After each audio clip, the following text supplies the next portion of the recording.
आपने पूरी ज्योग्राफी वैसे पढ़ी, इस वीडियो को 3 बार देख लो, आप उनके बराबर आके खड़े हो जाओगे। इससे ज्यादा मैं और क्या करूं, क्योंकि आपका सहयोग हमेशा ही रहा है मेरे साथ भी। ऑनलाइन के अंदर आज इतना बड़ा प्लेटफॉर्म खड़ा कर लिया, इतने सारे मैंने सोचा ही नहीं था। सोच के चला था कि 5,000 कोर्स बेच लें तो भी बहुत है, कोर्स जा रहे हैं हमारे 50,000 से ऊपर, यानी 60-70 हजार कोर्स। ये इतना सहयोग रहा, और इसी की बदौलत आपका मन करता है, एनर्जी मिलती है कि यार इनके लिए कुछ करना चाहिए, अब लास्ट टाइम है, जितना कर पाते हैं उतना। तो मैंने कोशिश की, जितने टॉपिकों का मैं करवा पाता हूं करवा देता हूं। चलो बातें न करते हुए हम पढ़ाई शुरू करते हैं। कानों में लगा के इस वीडियो को 3 बार सुन लेना, हो जाएगा आपका बेड़ा पार है। फिर आपकी किस्मत पे डिपेंड करता है, पोस्ट 5,000 ही है, भरने वाले फार्म कितने भरे गए हैं, तो इसमें फिर आपकी किस्मत का भी बहुत बड़ा। मैं राजस्थान एक परिचय जो है वो मैं फर्राटे से 2 मिनट में रिपीट मार देता हूं। पुराना नाम ऋग्वेद है, राजस्थान का ब्रह्मवर्त, ऋग्वेद में ब्रह्मवर्त नाम मिलता है, वाल्मीकि की रामायण में मरुकांतार मिलता है, फिर बसंतगढ़ शिला राजस्थान द्वितीय नाम मिलता है, पहली बार लिखित नाम मिलता है। उसके बाद में टोड ने राजवाड़ा राजस्थान राजवाड़ा, टोड की पुस्तक का नाम याद रखना, बहुत important, annals and antiquities of Rajasthan, the annals and antiquities of Rajasthan. कई बार आगे पीछे करके वो पूछ लेता है। फिर राजस्थान के साइड की बातें की, राजस्थान भारत के किस दिशा में, उत्तर पश्चिम दिशा में स्थित है। फिर अक्षांश देशांत 23 डिग्री 03 से 30 12 69 30 से 78 17 फटक देसी सब याद आना चाहिए, गड़ाई गड़। फिर राजस्थान के साइड की सीमाओं की बात करी, कुल सीमा की बात की थी 9,000 5,920, जिसमें से 1,070 अंतरराष्ट्रीय है, 4,850 अंतरराष्ट्रीय, कुल क्षेत्रफल 3,42,239। अहिया आना चाहिए, रट्टा याद। अब थल्ला तो गुर्जा गया क्या याद रहा, कई बार पढ़ा दियो जब याद रहे, लेकिन थे तो ये वीडियो 3-4 बार सुन जाइयो, थारो कल्याण हो जाओ। इसके बाद में 1,070 है, पाकिस्तान के हमारे 9 जिले लगते हैं, हमारे पाकिस्तान के 4 जिले लगते हैं। 210 168 468 228, 210 168 468 228, यानी 210 बीकानेर के गंगानगर के, फिर बीकानेर 210 168, फिर जैसलमेर 464, फिर ये 210 168 464 228, यानी बाड़मेर के 228 हो गए टोटल। फिर इधर से ऊपरी ऊपर हरियाणा, पंजाब, यूपी, एमपी, गुजरात 27210 है, यानी इसके 2 जिले 27210 है। वो जिले आपके आराम से याद है। टोटल ये जिले कितने आएंगे, ये आएंगे 25। 8 जिले कोई सीमा नहीं बनाते, पाली के सर्वाधिक 8 जिले, उसका सूत्र है पाली उसी बाजार ना जा। इसके बाद में हमने राजस्थान के अंदर प्रवेश किया। इधर पश्चिम का अंतिम जिला धौलपुर, राजाखेड़ा, सिलाना। इधर है जैसलमेर सम तहसील का कटरा गांव, कोणा गांव, और लास्ट में बोरकुंडा बांसवाड़ा का है। टोटल ऐसे लंबाई 869 826, कितने का अंतर हो गया, 43 किलोमीटर। फिर 4 जिले बड़े जिलों का जिक्र किया, जिसमें एसबीबीजे का सूत्र है 4 बड़े जिलों का, 38 30 28 27 क्षेत्रफल, यानी सबसे बड़ा जिला जैसलमेर 38,438 याद रखो बस। दूसरा जिला फिर आ जाएगा बीकानेर 38 30, फिर आ जाएगा बाड़मेर 38 30 28 22, बस 38 30 28 22, यानी जैसलमेर, बीकानेर, बाड़मेर और जोधपुर। फिर 3-4 छोटे जिले, डीआर सूत्र है उनका। डीआर का मतलब सबसे छोटा जिला है धौलपुर, डी पर 3 जिले, धौलपुर, दौसा और डूंगरपुर और राजसमंद। 30 से 33 34 32 37 17 38 60, देखो मेरे याद है, थार भी याद होना चाहिए। तो इसके बाद में फिर हम अंदर और बाहर ये बातें कर ली। आज हम बात करने की इसकी भौतिक प्रदेश की, यानी मैंने पूरा रिपीट मार दिया है, मात्र 2 मिनट ही नहीं लगे। बस इस वीडियो को तो 3-4 बार देख के चला जाना, हो जाएगा कल। अब बात की है मैंने किसकी, आज हम बात करेंगे किसकी, भौतिक प्रदेश की। भौतिक प्रदेश को सर्वप्रथम प्रयास 1966-68 वीसी मिश्रा ने किया था, लेकिन उन्होंने तो 7 भौतिक प्रदेश में बांटे थे, हम बांटे भौतिक प्रदेश का मतलब सीधा सीधा समझो। मैं फास्ट तो बोल रहा हूं, लेकिन जरूरी है इस वक्त, आपका पढ़ा हुआ है, मैं आपको सिर्फ रिपीट मरवा रहा हूं। मैं भी सांस भर रहा हूं, देखो थे भी पढ़ता 3-4 पढ़ जी, देखो टापड़ो। सब भौतिक प्रदेश का मतलब जहां एक जैसी चीजें, उसको हमने अलग से बांट लिया। जैसे यहां पर रेत ही रेत है, तो इसको हमने अलग भौतिक प्रदेश बांट लिया, मरुस्थल पहला भौतिक प्रदेश। यहां पर पहाड़ियां ही पहाड़ियां, इसको दूसरा भौतिक प्रदेश बता दिया, क्या, अरावली। यहां पर मैदान ही मैदान है, तो इसे तीसरा भौतिक प्रदेश बता दिया, पूर्व का मैदान। और ये हो गया हड़ौती का पठार। ये लो जी, राजस्थान के 4 भौतिक प्रदेश, आराम से याद हो जाए। इधर से चलना है आपको, सबसे इधर से आप चलोगे, मान लो मोटरसाइकिल लेके चले, तो सबसे पहले आपको मरुस्थल मोटरसाइकिल पहले गेयर में लेनी पड़ेगी, फिर ऊंचाइयों के लिए अच्छी मोटरसाइकिल चाहिएगी, फिर वापस पानी आ गया, मैदान आ गया, फिर पठार आ गया। यानी इस तरीके से आपको पार करते हुए राजस्थान को निकलना पड़ेगा। इधर से आओगे तो सबसे पहले पठार आएगा, फिर मैदान, फिर पहाड़ियां और फिर मरुस्थल। ये 4 भौतिक प्रदेश अब एक एक को हम पढ़ेंगे। इसके अलावा आपके ना नोट्सों में मिलेगा, जितना मैं बता रहा हूं, आपने कहीं से भी कोचिंग की होगी, कोचिंग में आपने 3 महीने लगाए होंगे ज्योग्राफी में, लेकिन मैं आपको ये नॉर्मल जो है 1-1.5-2 घंटे जितना भी बनता है, अभी तक नहीं पता कितने का बनेगा। चलो दोस्तों फिर करते हैं शुरू। हाँ, भगवान का नाम लेके श्री गणेश करते हैं। चलिए जी, सबसे पहले हम पढ़ेंगे किसको? मरुस्थल को। और इस मरुस्थल का मैं नाम दे देता हूं क्या? थार का मरुस्थल। किसका अवशेष है वो मैं बता चुका हूं, 33 सागर कंटिन्यू है। 33 गोंडवाना जो मैंने कल जिक्र कर लिया था एक वीडियो में, ठीक है। अब देखो, ये है भारत, ठीक है, ये लो जी, दिस इज भारत, ठीक है। ये रहा भारत में मरुस्थल। इसका मतलब मरुस्थल एक तो इधर पाकिस्तान के अंदर है, एक भारत के अंदर है, यानी ये मरुस्थल दो देशों के अंदर फैला हुआ है, भारत और पाकिस्तान। अब पाकिस्तान की हमें ज्यादा मतलब नहीं, बस थोड़ा सा इतना ध्यान रखो। देखो, थार के मरुस्थल को पाकिस्तान में क्या बोला जाता है? चोलिस्तान। गुरुजी ओ के नाम है के करा तो अंगा ना तो काम अच्छा है ना अंगा नाम अच्छा है, बोलो ओ नाम राखे, नाम राखना और गणाई राख ले अपन भाईडा तो वही नाम राखे। अब के करा पढ़ाती टाइम भी शर्म आवे, लेकिन बताना पड़े। तो पाकिस्तान में इनको नाम किए, यो नाम है इनको, ठीक है। अब हमें मतलब सिर्फ भारत से है, तो भारत में क्या सिर्फ राजस्थान में नहीं, इसके सीमावर्ती जो भी राज्य है, इधर सबसे ऊपर हो गया पंजाब, हरियाणा, राजस्थान और गुजरात। राजस्थान पुलिस 2007। थार का मरुस्थल कितने राज्यों में फैले? पंजाब, हरियाणा, राजस्थान। गुरुजी पंजाब हरियाणा के मरुस्थल है? हाँ ठाबरो, पंजाब हरियाणा मरुस्थल है, बट सिंचाई हो रही है नहराएं कारण इन जो वो मरुस्थल सो लागे को, लेकिन है वो मरुस्थल। जैसे गंगानगर हनुमानगढ़ मरुस्थल में आता है, लेकिन कभी आप गंगानगर हनुमानगढ़ जाओगे तो कहोगे सर ये तो हरित घाटी प्रदेश है, यहाँ जैसी हरियाली तो पूरे राजस्थान में ही नहीं। यहाँ तो मन लगता है, क्यों? क्योंकि वहां नहरों की वजह से सिंचाई होने लग गई है, नदियां नहरों की वजह से। बाकी है तो वो मरुस्थल ही। तो वही बात है, ये चारों स्टेट याद करना, पंजाब, हरियाणा, राजस्थान, गुजरात। हमें किससे मतलब है? सर हमें तो राजस्थान से मतलब है। तो आओ फिर, ये लो जी। मैं अगर आधे नाम लिखूं तो आप समझ जाना, क्योंकि शॉर्ट में, क्योंकि कई बार लिखने में ज्यादा टाइम क्रम। यानी थार का मरुस्थल 2 देशों के अंदर है, 4 स्टेटों के अंदर है, 4 राज्यों के अंदर है। थार को शॉर्ट में हम थली बोल देते हैं या बालू का मैदान भी बोल सकते हैं। पाकिस्तान में वो नाम जो है वो ये। इसका कुल क्षेत्रफल 2,33,000 है, लेकिन हमें तो मतलब राजस्थान से है। राजस्थान में 1,75,000 वर्ग किलोमीटर है। महिला पर्यवेक्षक में ये प्रश्न आया था। थार के मरुस्थल का राजस्थान में कितना? 1,75,000। टोटल कितना है? 2,33,000, 1,75,000। अब आओ दोबारा, पूरा फिर रिपीट मारूंगा मैं, मार याद करा दूंगा, सुख याद करा। यदि पूरा 3-4 पर देख के चलिया जाइयो, कल्याण हो जागो बेटी का बापो कैडो मान ले को। अरावली, इस अरावली का जैसे राजस्थान का कुल क्षेत्रफल है कितना है? 100% है। 100 में से अरावली के इधर 58% भाग को कवर करता है क्या? ओनली फॉर मरुस्थल। अब आपको आएगा कि अरावली के पश्चिम में कितना प्रतिशत भाग पे मरुस्थल है? 58। लेकिन पूछ ले कि राजस्थान में कुल मरुस्थल कितना है? 61.11%। सर ये क्या लोचा है? ये लोचा समझने से पहले आपको एक शब्द समझना पड़ेगा। समझो, देखो शब्द ये है मरुस्थल का मार्च। इसका क्या अर्थ होता है मरुस्थल का मार्च? देखो मैं फास्ट बोल रहा हूं, कोई बच्चा ये शिकायत नहीं करेगा, नीचे कमेंट नहीं करेगा कि सर आप तो फास्ट बोल रहे हो, कुछ समझ में नहीं आया। नहीं आएगा कुछ समझ में सिर्फ उसी का आएगा जिसने ज्योग्राफी पहले पढ़ चुका है।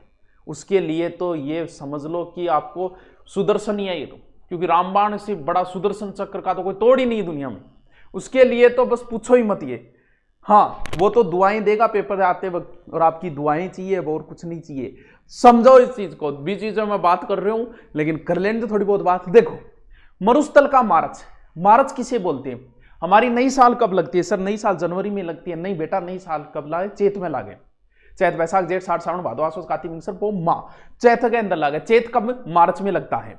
यानी मार्च का अर्थ होता है अब आपको सब कुछ नई शुरुआत करनी है, अब आपको आगे बढ़ना, अपनी जो भी गलतियां की पीछे उनको छोड़ो, अब आपको जीवन में आगे बढ़ना है, वही मार्च है। तो फिर मरुस्थल का मार्च, मरुस्थल का मार्च का मतलब मरुस्थल का आगे बढ़ना, मरुस्थल का मार्च कहलाता है। कैसे? ये मरुस्थल है और हवाएं चलती हैं, इन पहाड़ियों के बीच में गैप है, तो वहां से ये मिट्टी थोड़ी आगे आ गई, और मिट्टी जहां आगे आ गई वहीं मरुस्थल हो गया। तो इधर भी कुछ क्षेत्रों में मरुस्थल है, यानी अरावली के बीच में जहां पर गैप मिला वहां से मिट्टी आगे चली गई और वहां भी मरुस्थल हो गया। तो मरुस्थल का आगे बढ़ना, मार्च का मतलब आगे बढ़ना, मरुस्थल का आगे बढ़ना ही मरुस्थल का मार्च है, जिसे आप शॉर्ट में मरुस्थलीकरण भी कह सकते हो। समझा बात में गए? उसे मरुस्थलीकरण। इसके जैसे चलो छोड़ो इस बात को, आप छोड़ो, मैं एक दूसरे उदाहरण पे आता हूं। मान लो गांव के अंदर कोई बेवड़ो है, बेवड़ो मतलब दारू पीना रहो, वो एक बेवड़ो है जक्के का 4 भाई ला है, B C D E F. इमु कई शुद्ध है कई उद्दा है, वो सगड़ा दारूड़ी प्यावे, आ कह दे बीर पी लियो, बीर दारू में कोनी आवे, अंडा मीट में कोनी आवे, या कर करके वो दारूड़ी प्यावे। यानी वो आपको विस्तार कर रही है, क्योंकि और बेवड़ा तैयार कर रही है। तो ये अपना क्या कर रहा है, मार्च कर रहा है। अब हुआ कौन कर रहा है, ये एक कर रहा है। तो ऐसा कोई व्यक्ति है क्या जो इस मरुस्थल का मार्च करने का कार्य करता है? ऐसा एक जगह है नाचना, यानी मरुस्थल के मार्च के लिए कौन सा गांव जाना जाता है, नाचना गांव। अब यानी ये नाचना है। अब इसमें से क्या हुआ, इसने इतने लोग तैयार किए, जिसमें से ये सी भाई साहब तो इतने तैयार हुए कि दिन ये मुंह ही दारू धोए, मुंह ही दारू धोए, इनको मतलब एकदम साफ है वो। तो एक ऐसी जगह है जिसका नाम है सम तो इस को पूरा मरुस्थलीकरण हो चुके हैं। स से सम, स से साप, यानी संपूर्णतः साप है। स से साइमन, स से 27, स से व्हाइट मैन, यानी 6 से 27, 6 से 7, 6 से साइबन, बस भी यही है, 6 हुई सांप, यानी पूर्णतः सांप हो चुकी हो। किमी को नहीं उग गए, अंग्रेज आवाई देखने एकदम धोरा है, एक झाड़ी को नहीं मिले था। तो यानी देखो मरुस्थल का आगे बढ़ना, मरुस्थल का मार्ग, इसके लिए नाचना गांव जाना जाता है। पूर्णतः वनस्पति रहित गांव, एकदम साफ गांव, कौन सा हो गया, सम गांव। तो मरुस्थल का मार्ग से अगर बात करें तो टोटल मरुस्थल राजस्थान में 61.11%, लेकिन वो मरुस्थल सौ युवा मरुस्थल है, सौ जवान मरुस्थल है। जवान आपने ठीक है, तो इसे आप युवा मरुस्थल भी कह सकते हो। और सबसे ज्यादा जनघनत्व भी इसी मरुस्थल का है, क्योंकि मरुस्थल के हमारे लोग बहुत मेहनती है। बाकी तो चीन के टकला मकान वगैरह मरुस्थल है दोस्तों, वहां कुछ भी नहीं है। ये भारत का सबसे बड़ा, राजस्थान का सबसे बड़ा मरुस्थल है, विश्व का सबसे बड़ा मरुस्थल है सहारा। बेदर्दी से प्यार का सहारा ना मिला, ऐसा बिछड़ा वो मुझको दोबारा ना मिला। रोता है दिल उसे याद करके, वो तो चला गया मुझे बर्बाद करे। सारो बहुत बड्डो है टावरो, सारो मिल जाए चाहिए कि सारो मतलब सारो बड्डो है। तो मरुस्थल, सारा मरुस्थल बड़ा है, घटे गुरजियो। अफ्रीका में कई देशों में, लीबिया, चाड और मिस्र, कई देशों में, यहां पर गर्म स्थान था ना, अल अजीजिया सबसे गर्म स्थान जो था ना, वो यही है, अल अजीजिया। हाँ, तो थार का विश्व का 84 लाख वर्ग किलोमीटर फैलेडो मरुस्थल, बहुत बड़ो मरुस्थल है। और भारत को सब बड़ो मरुस्थल कौन से, वो अपोलो मरुस्थल है, याद रहे जैसे कि। अब एक यात्री आयो ह्वेनसांग, कौन आयो, ह्वेनसांग आयो, ह्वेनसांग नाम उबेरो को ना, ह्वेनसांग। ना को कौन बोली, ना को कौन बोले, चाइना चीनी यात्री था। है से ह्वेनसांग, है से हर्षवर्धन के समय भारत आया था, इसे यात्रियों का राजकुमार कहा जाता है। इसने पुस्तक लिखी थी सी यू की। इसने इस मरुस्थल का एक नाम दिया था गुजरात्रा प्रदेश। हो सकता है यहां गुज्जर जाति होगी, उसकी वजह से उसने नाम दे दिया होगा। तो गुजरात्रा प्रदेश किसने नाम दिया था, चीनी यात्री ह्वेनसांग। हर्षवर्धन के समय आया था, चीनी यात्री था, यात्रियों का राजकुमार। चिंग चांग टिंग टोंग टिंग टांग वो सी यू की, ठीक है, याद रह जैसी के, याद रह जैसी। इसकी इसे यात्रियों का राजकुमार कहा जाता है। आरटेट में ये प्रश्न आया था, यात्रियों का राजकुमार किसे कहा जाता है। चलो इतनी बात याद हो गई। हाँ गुरुजी एकदम बढ़िया तरीकों याद हो रही है, तो बस आगे चाल भोगरो न्याली कर दिया गुरुजी। ओ लो, इस मरुस्थल को मैं 2 भागों में बांट देता हूं। कौन से मरुस्थल को, इस मरुस्थल को। ये तो अरावली होगी, अरावली की इसको 2 भागों में बांट दिया, बीच में एकदम लाइन काट दी मैं, कोई समस्या कौन की गई। एक भाग ये हो गया, एक भाग ये हो गया, यानी एक का तो नाम हो गया शुष्क मरुस्थल। देखो कैसे बांट दिया गुरुजी, वो कोई तरीको है। सबसे आप इन दोनों में मैं बात करूं, कहां ज्यादा बारिश होती है। आप कहोगे सर इधर बारिश हाड़ौती में ज्यादा, फिर अरावली में ज्यादा, फिर यहां ज्यादा, फिर यहां ज्यादा, यानी इधर से इधर आएंगे तो वर्षा घटती जाएगी। तो यहां बारिश कम होगी, यहां की बजाय यहां बारिश ज्यादा होगी। तो यहां बारिश कम होती है, वहां हमेशा शुष्क रहता है, इसको मैंने नाम दे दिया क्या, शुष्क मरुस्थल। और यहां थोड़ी बहुत बारिश होती है, इसलिए इसका मैं नाम क्या दे दिया, अर्ध शुष्क मरुस्थल। अब इस शुष्क मरुस्थल को फिर 2 भागों में कन्वर्ट कर दिया, क्योंकि यहां भी कुछ भाग शुष्क मरुस्थल, यहां पर जैसे बीकानेर आ जाता है, जैसलमेर आता, जोधपुर बाड़मेर आता है, जैसलमेर आता है, ये क्षेत्र आता है। इसमें भी कुछ जगह पे तो पहाड़ियां भी है। सर मरुस्थल में पहाड़ी क्यों को नहीं बना, जैसलमेर दुर्गुण पहाड़ी पर कौन है, जबकि जैसलमेर मरुस्थल में आए। जोधपुर पहाड़ी को नहीं के, जोधपुर में चिड़ियाटू पहाड़ी पर जोधपुर दुर्ग को नहीं के, तो पहाड़ियां भी है कुछ है। तो फिर इसमें इसको भी मैंने दो भागों में बांट देता हूं। एक बांट देता हूं क्या, बालूका स्तूप युक्त प्रदेश, और दूसरा मैं बांट देता हूं बालूका स्तूप मुक्त प्रदेश। मुक्त का मतलब जहां बालूका स्तूप है नहीं, और युक्त का मतलब जहां ये प्रश्न आया था कि मरुस्थल बालूका स्तूप युक्त प्रदेश की तरह है, तो यहां का लगभग 60% क्षेत्र जो है वो बालूका स्तूप युक्त प्रदेश है। 58 समथिंग है, तो 60 ऑप्शन था उसमें, उस आधार पे हो जाएगा।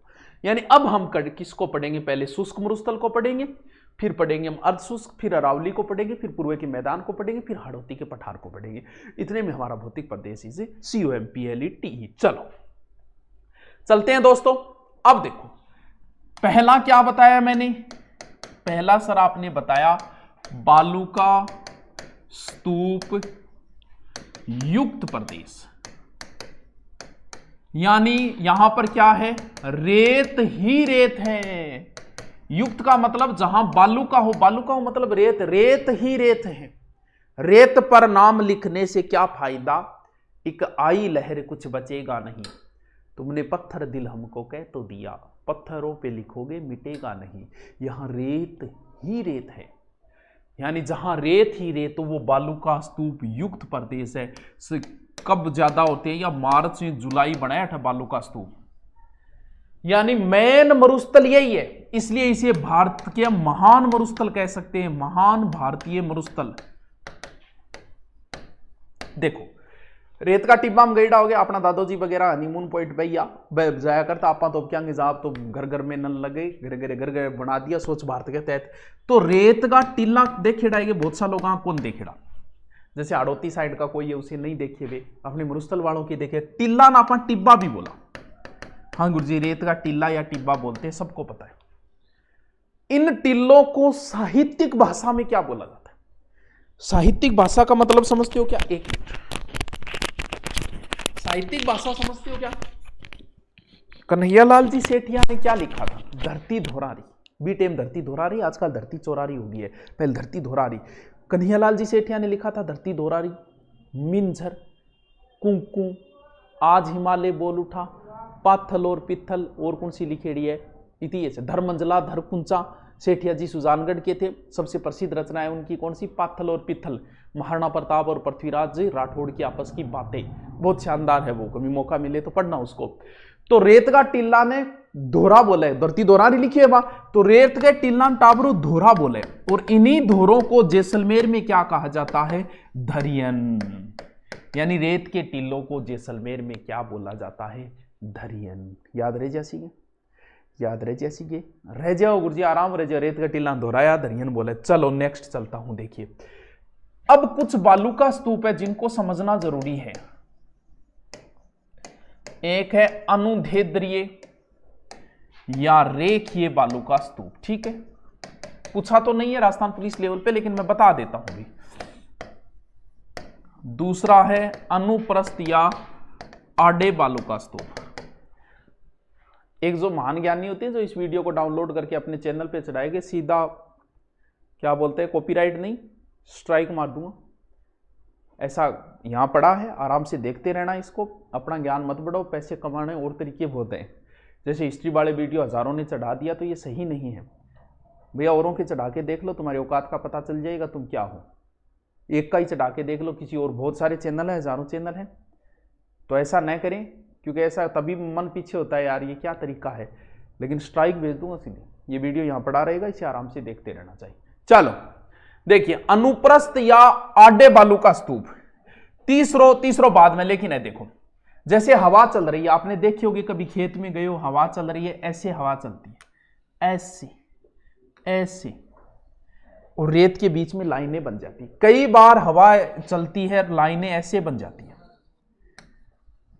एग्जाम के समय याद नहीं रहती, तो अनुप्रस्थ या आडे नाम हमेशा एक साथ लेना, कि अनुप्रस्थ है तो ए भी आडा है, देखो आडा बन गया नहीं, यानी हवा की सीध में जो बनते हैं उन्हें कहा जाता है अनुदैर्ध्य बालूका स्तूप। आडा बने समकोण हो, क्योंकि आडा बने बन के बोलेगा अनुप्रस्थ। जैसे ये हवा की दिशा में साफ, जैसे हल हो, यानी हल आपा खेत बोझे करना, हल की जैसी लाइनें बन जाती है ना, वैसी लाइनें बनती है, मान लो आपको खेत के अंदर, आप ऐसे खेत है ऐसी आपको जाना है, तो आप खेत का एक तो ऊपरी भाग हुए, एक निचलो भाग हुए, हल जुतेड़ो हुए, जट हल चालेड़ो वो नीचो चले गए और हल जट न चालेड़ो भाग ऊंचो गयो, तो थे कौन से में चालोगा, चालनो टप हो जाए। अगर थे ऊपरले भाग में चालो थर पग इन्ने बिन्ने जाओ तो थे बीचले में चालोगा। तो ये जो बीच कई बार यहां से जानवर जब गुजरते हैं, जो बड़ा बड़ा रेवड़ रखे, तो वो जगह गुजरेगा, बैठ कर गुजरेगा, इंगी बजो बिन के बोले कारवां या फिर के बोले कॉरिडोर, यानी कारवां मार्ग या कॉरिडोर बोले। कभी जयपुर गए हो? जयपुर में आप घुसोगे, जैसे आप जयपुर में ऐसे जा रहे हो तो जयपुर में इधर एक रास्ता है जाने का, इधर आने का, और बीच में एक जगह खाली पड़ी मिलेगी, उसका नाम क्या होता है? उसका नाम होता है बच्चों कॉरिडोर। गुरुजी ओ क्यों? इसमें कोई नहीं चलेगा, उसमें पुलिस की गाड़ियां चलेगी, नेताओं की गाड़ियां चलेगी, एम्बुलेंस चलेगी। जैसे यहाँ तारानगर से किसी मरीज को जयपुर ले जाना, इतना टाइम जयपुर के पहुंचने में नहीं लगता जितना जयपुर में घुसने के बाद में SMS तक का लग जाता है। तो उसके लिए बीच में कॉरिडोर बना दिया गया, कोई नहीं रोकेगा, भाग के जाओ, उसके लिए कोई लाल बत्ती का पालन नहीं होगा। तो वो कॉरिडोर है जहां से चला जाता है, तो वो होता है कॉरिडोर या फिर कारवां मार्ग, जिसे सहारा में गासी भी कहा जाता है। और ये कौन से स्तूप हो गए जो हवा की दिशा के ऐसे बनते हैं, उन्हें क्या कहा जाता है? अनुप्रस्थ। नेक्स्ट देखो, आगे चलो, ये अनुप्रस्थ बालू का स्तूप है, यही तो है। इसको थोड़ा सा ढंग से बनाए तो ऐसे बन गए, ये एक बन गया चांद, ये लो चांद बन गया ना। चांद है कि नहीं है? हाँ गुरुजी वो तो चांद है। और ये है सींग, इधर से हवा आ रही है तो हवा की दिशा के सामने सींग हो गए। यहां बहुत ज्यादा बने शेखावाटी में टिब्बा है, अन बोले बरखान, कई जगह बरछान भी लिखा होता है, यानी अर्धचंद्राकार रेत के टीलों को क्या कहा जाता है? बरछान। कई बार इन तरीकों भी बन जाए स्टार तरीकों, स्टार मतलब ये फर्स्ट एड में आया था, इसे बोला जाता है स्टार बालू का स्तूप, जो कहां बनते हैं? पोखरण और सूरतगढ़ के अंदर बनते हैं। ये प्रश्न आया था फर्स्ट एड के अंदर। अनुप्रस्थ, अनुदैर्ध्य, बरखान और एक स्टार प्रकार के बालू। और नेब का बोले झाड़ियां के पीछे बने, वो भी कोई जरूरी नहीं है, ये पुलिस लेवल तक कम ही पूछे जाते हैं। अब इसमें बालू का मुक्त प्रदेश कौन सा है? यह भी प्रश्न आ चुका है। बालू का मुक्त प्रदेश में बाड़मेर और जैसलमेर के आसपास का क्षेत्र आता है। आगे चलूं? हाँ गुरुजी ठीक, आगे चलो, जल्दी चलो, थे पेपर एकदम सीट पर आ रहे। देखो अब इसी मरुस्थल में एक चीज जो बड़ी ही इंपॉर्टेंट है, जिसका नाम है लाठी सीरीज, या फिर लाठी सीरीज के और नाम तो बाद में देखेंगे, पहले लाठी सीरीज देखो क्या है। राजस्थान में लाठी भी है, टाबरो डांग भी है, दोनों चीज है। कई बार थारो सुनेड़ो है थार छोरो के करे बोल मार छोरा आधा गांव का लाठी दे रहा कि भाई लाठी वे, लाठी या डांग, यानी लाठी क्या है, डांग का है, दोनों प्रश्न इंपॉर्टेंट है, दोनों ही पूछे जा चुके हैं। देखो आपने एक संस्था है काजरी, बहुत इंपॉर्टेंट है टाबरो, बहुत बार प्रश्न आ गया काजरी, पिछली बार राजस्थान पुलिस में आयो आफरी, उससे पिछली बार में पूछा था काजरी, काजरी की एक तो फुल फॉर्म आनी चाहिए, हर बार वो पूछता था काजरी कहां है, काजरी कहां है। फिर मन पूछो कि शुष्क अनुसंधान केंद्र, ये शुष्क अनुसंधान केंद्र का है, टाबर गोड़ो क्या बोले ओगट है, अरे टाबरो काजरी कोई नाम है केंद्रीय शुष्क अनुसंधान केंद्र।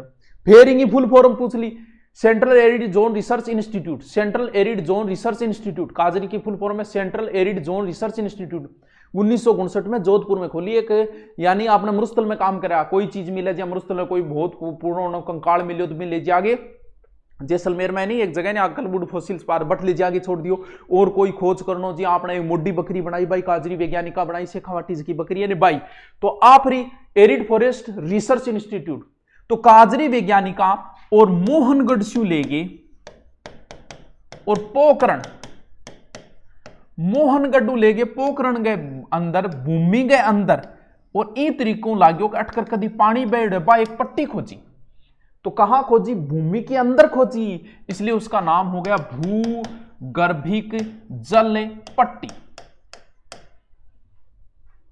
अब केवल का एक पट्टी खोजी, बोले भैया कोई नदी बहती, हो सकता है सरस्वती नदी का अवशेष रहा होगा वे। अब इंगे अंदर के अब मीठे पानी की, तो मीठे पानी में बढ़िया घास उग गया, तो अट बढ़िया बढ़िया घास उग गई तरीको, बा घास को नाम है धामण करड़ी तरड़गम सेवन, धामण करड़ी तरड़गम सेवन, धामण करड़ी तरड़गम सेवन। गुरुजी तो घासा का नाम, टावर घासा नाम है, छोरिया नाम को नहीं, धामण करड़ी तरड़गम सेवन, धामण करड़ी तरड़गम सेवन, धामण करड़ी तरड़गम सेवन, धामण करड़ी तरड़गम सेवन। एक बार एग्जाम में पूछ लिया था। तो सेवन घास को वो बड़ो इंपॉर्टेंट है जी। आपने बाजरी कट्टेड़न कड़बी बोला भी कट्टेड़ा सेवन घास ने बोला लिलोण, लीलन तो तेजाजी घोड़ी का नाम है, जबकि लीलोण कट्टेड़े घास ने बोला है। आपनो एक राज्य पक्षी है गोडावण, बड़ो शर्मीलो पक्षी हुए, थोड़ा ही बच्चे है टाबरों को 30-40 से मुश्किलों बच्चे है, अब तो खत्म होने का गार पर आ रहे हैं गोडावण। तो गोडावण जो को है वो इंग में आ गया आपका अंडा दे, यानी गोडावण को टाबरा की डिलीवरी घटा हुआ 28 सेवन घास बांग हॉस्पिटल के है, सेवन घास है। तो सेवन घास में गोडाउन पक्षी आपका अंडा दे जो बांग टाबरा को प्रजनन 28, तो सेवन घास को गोडाउन की प्रजनन स्थली कहा जाता है। याद रह जासी के? हाँ गुरुजी रह जासी हो तो बढ़िया बात बताई। इंग नजदीक एक कुओं खोद दो, चौहान गांव में कुओं खोद दो, और कुएं में बढ़िया पानी निकला, 1 घंटा में 2.5 लाख लीटर निकाल सको तो, और वो भी मीठो पानी। और तेरी मतलब ई मरुस्थल में मीठो पानी, इनको मतलब कदन कद बढ़िया मीठी नदी बहती। तो बिंग कुएं को नाम है चांदन नलकूप या चौहान भी बोले। इसे थार का गढ़ा का, थार की वैष्णो देवी तो है तनोट माता, रुमाल वाली देवी, सैनिकों वाली देवी वो तो है तनोट माता। थार की वैष्णो देवी, राजस्थान की वैष्णो देवी अबुर्द माता सिरोही, लेकिन और आके थार को घड़ो क्या बोले चांदन नलकूप में। याद रह जासी। लाठी सीरीज मोहनगढ़ से पोखरण के बीच में काजरी वैज्ञानिकों ने एक जल पट्टी खोजी जिसमें धामन करड़ी तड़गम सेवन घास उगते हैं, इसे भूगर्भिक जल पट्टी भी कहा जाता है। सेवन घास को लीलोण बोलर गोडाउन पक्षी प्रजनन स्थली है, इसके नजदीक एक नलकूप खोचा है चांदन नलकूप, जिस थार का गड़ा कहा जाता है। अरे वाह यार क्या बात है, मेरे तो सो याद है। चलो इनको मतलब धारी याद हो जाओ। फिर अध्यापक के जब तक खुद याद नहीं होता वो कभी स्टूडेंट को याद नहीं करवा सकता, मैं गारंटी देता हूं। कुछ टॉपिक अगर मैं कभी ऑनलाइन अगर देख के पढ़ाऊँ ना तो मुझे कॉन्फिडेंस नहीं आता, मुझे पता चल जाता है बच्चों की समझ में, क्योंकि जब तक अध्यापक के खुद के नहीं, जब खुद के याद को नहीं तो टाबरा ने क्या याद कराओ। तो इसलिए जरूरी होता है खुद के याद हो तभी वो स्टूडेंटों को याद करा चाहे कोई टॉपिक हो, तभी मैं पहले तैयार करता हूँ उसे बढ़िया तरीके से कि मेरे तैयार हो गया तो स्टूडेंटों को, मेरे नहीं हुआ तो स्टूडेंट बेचारे क्या तैयार हो। चलो ठीक है गुरुजी बात ना करो थे, जल्दी करो। चलो टाबरो देखो थारो नाम सुनेड़ो है कि नेहड़ ना गुरुजी कौन सुनेड़ो, अब सुना देंगा। तो भगवान राम पूछे 8 और 8 फिर श्रीलंका जानो, बीच में आ गयो समुद्र। भगवान राम समुद्र रिक्वेस्ट करी कि भाई रस्तो दे दे, समुद्र मान्य को नहीं। भगवान राम 2-3 दिन तक तो तपस्या करी, समुद्र टसू मस को नहीं आता है। भगवान राम निकाल दियो अग्न्यास्त्र, और निकाल के जिये चालू करियो, इतना प्रकट हो गया बोल सोरी ओके तरीको तेरे पहली को नहीं आसको, बोल भी मेरी भी कुछ मर्यादा है, मैं यहाँ को नहीं आसकू। बोल बात तो ठीक है, रस्तो बोल रस्ते ही थान की जरूरत है, थारकन 2 इंजीनियर है, नल और नील बनाओ पुल और जाओ। बोल बात ठीक है, लेकिन अग्न्यास्त्र को एक रूल है, ये धनुष के ऊपर एक बार चढ़ गए ना इसे छोड़ना ही पड़ता है। बता भाई वो तीर अगर छोड़ू, बोले ऐसा करो यहां से उत्तर दिशा की ओर समुद्र लगता है जहां पर राक्षस लोग रहते हैं, परेशान करते हैं, मेरे जल को भी खराब करते हैं, आप वहां पर छोड़ो। तब आप रामायण के अंदर देखना भगवान राम वो तीर छोड़ने से पहले कहते हैं कि ये तीर जहां जाके लगेगा वो पूरा मरुस्थल हो जाएगा, वहां अच्छी अच्छी जड़ी बूटियां उगेगी, और वो तीर हमारे उत्तर की ओर यहां आके लगता है, क्योंकि यहां का जो क्षेत्र है बाड़मेर और जालोर, हो सकता है ये समुद्र कभी जो अरब सागर था वो बाड़मेर जालोर तक रहा होगा, बाद में सूख गया होगा, तो यहां पर कभी जल रहा होगा, नीर से भरा रहा होगा। हर्थ का अर्थ भरा, नीर का मतलब जल, और इस नीरहत क्षेत्र बोला जाता था बाड़मेर और जालोर का। नीरहत का ही परिष्कृत रूप है नेहड़, समझ में आई बात? नेहड़ बोला जाता है बाड़मेर और जालोर के क्षेत्र को। वाह गुरुजी यारो बढ़िया बात बताइए, आगे चलो। फिर अब ये मरुस्थल में और के प्याई से, यानी हमने अभी तक क्या पढ़ा है, हम अभी तक शुष्क मरुस्थल पढ़ रहे हैं। शुष्क मरुस्थल में क्या पढ़ा था, अनुप्रस्थ बालू का स्तूप पढ़े थे, अनुदैर्ध्य पढ़े थे, बरखान पढ़े थे, और इसके अलावा लाठी सीरीज पढ़ी थी, फिर नेहड़ पढ़ा था, और फिर यहां पर एक सांप पाया जाता है जिसका नाम है पीवणा। यह भी पूछा जा चुका है, सीधा सा पूछा था पीवणा क्या है, एग्जाम एकदम नॉर्मल तरीके से पूछा था कि पीवणा क्या है। पीवणों के सांप में बहुत वेराइटी है, देखो अजगर भी वह है, सांप भी वह, पीवणा भी वह, नाग लपेटा खा आधी रात में, बहुत प्रकार का नाग है। पीवणा क्या करता है, ये वैसे डसता नहीं, कहते कि आदमी के मुंह के ऊपर आता है, इस तरीके से कई देर फन राख है, तो तेरे होठों से लिपट के सजनी में सुर्खी का रंग बन जाऊं, इन तरीकों मुंह ऊपर आए करे, बताओ मुंह को जहर छुट्टा है वो होटा पड़ जाए, इन तरीकों आदमी मृत्यु हो जाता है। वो पीवणा सबसे ज्यादा इधर जैसलमेर वाली साइड में, हमारे यहाँ नहीं है पीवणा। वहां पर जब हमारे सैनिक रहते हैं ना बीएसएफ के जवान, तो वो भी चारों ओर खाइयां खोदते हैं फिर सोते, क्योंकि इसका पता नहीं चलता, ये रात को आता है आदमी के सोने के बाद में, फिर ये ऊपर फण तान गिरी तरीको। तो पीवणा क्या है, बस इतना ही आया था एग्जाम में, यूं डस्सेड़ो फिर बच्चा और को नहीं। तो पीवणा क्या है, एक जहरीला असर, आरपी राजस्थान पुलिस 2007 में आ चुका है, याद रह जाओगे। अब इस साइड में एक मावट और वह, मावट या महावट, ये वैसे तो आपके जलवायु का टॉपिक है, लेकिन यहां बता देता हूं क्योंकि माउट से प्रश्न बहुत ज्यादा पुटअप होते हैं कि माउट क्या है। देखिए, इधर हमारे पृथ्वी के बीच में एक सागर है, भूमध्य सागर, वहां से कुछ चक्रवात उठते हैं और इधर वाली साइड में आते हैं। जम्मू कश्मीर में तो जब वो चक्रवात आते हैं तो बर्फ गिरनी शुरू हो जाती है, फिर पंजाब, हरियाणा, राजस्थान, कई बार यूपी तक भी चले जाते हैं। कब होती है ये सर्दी के अंदर होती है। यहाँ तो सर्दी में कौन सी फसल बोआ? चीना बोआ। तो चना के लिए बड़ी उपयोगी होती है, इसे गोल्डन ड्रॉप बोला जाता है कि बड़ी ही काम की बारिश में माउट। तो ये एक शीतकालीन वर्षा है जो भूमध्य सागर से जो अपनी साइड में होती है, कई बार आगे तक भी चली जाती है। याद हो गई? तो ठीक है। यानी मैंने आपको क्या बताया अभी तक? भारी हो गया। क्या बताया अभी तक हमने अर्ध शुष्क मरुस्थल का बात किया, अब हम शुष्क मरुस्थल का बात किया, अब हम अर्ध शुष्क मरुस्थल की बात करेंगे। अब यही टॉपिक अगर मैं लाइव पढ़ाता हूं तो इसमें 1.5 घंटे लग जाते हैं, क्योंकि फिर बात नहीं होती है। कई टापना जवाब देना पड़े, कई का मेरा नाम लो, तो कई फिर नाम भी लेना पड़े। चलो आगे चलते हैं। फिर अब हमें पढ़ना है अर्ध शुष्क मरुस्थल। ये राजस्थान, इसके इधर मरुस्थल, और इसको मैंने 2 भागों में बांट दिया था। इधर वाले का मैंने नाम दिया था क्या? शुष्क मरुस्थल, और इधर वाले का नाम क्या दिया था? अर्ध शुष्क मरुस्थल। यानी इसमें कौन सा क्षेत्र आएगा मेरे दोस्त? इसमें क्षेत्र आएगा ये।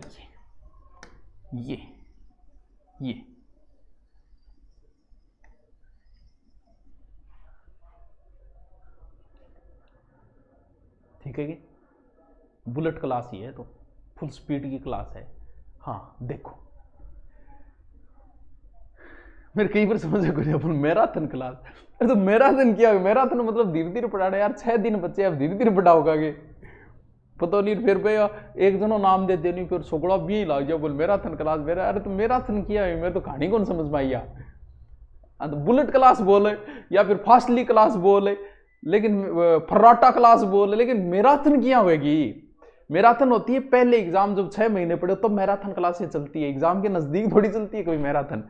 चलो, अर्ध शुष्क मरुस्थल एक नाम दे देना चाहिए, फिर भी देखे लाग जाए। भी नहीं तो बोले फिर आपने भेड़ा चाल सकी भी नहीं बोले। चल हाँ, अर्ध शुष्क मरुस्थल, इस भाग को मैं काट लेता हूं, काट लूं, यानी इस इतने भाग को मैं काट लेता हूं, काट के यहां रख देता हूं। ऐसे ही तो मान लो, ऐसे से मान लो ये भाग, ठीक है।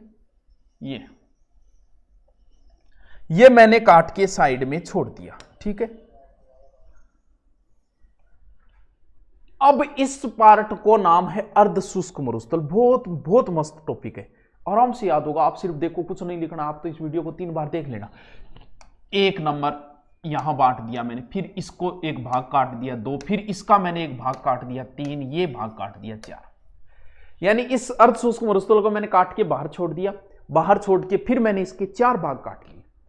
अब पढ़ेंगे तो 1 मिनट में याद हो जाएगा, बहुत ईजी है। सबसे ऊपरी भाग गंगानगर हनुमानगढ़, जिसे मैं बोल देता हूं क्या? घग्गर का मैदान। ये लो जी, कौन से जिले आएंगे? गंगानगर प्लस हनुमानगढ़।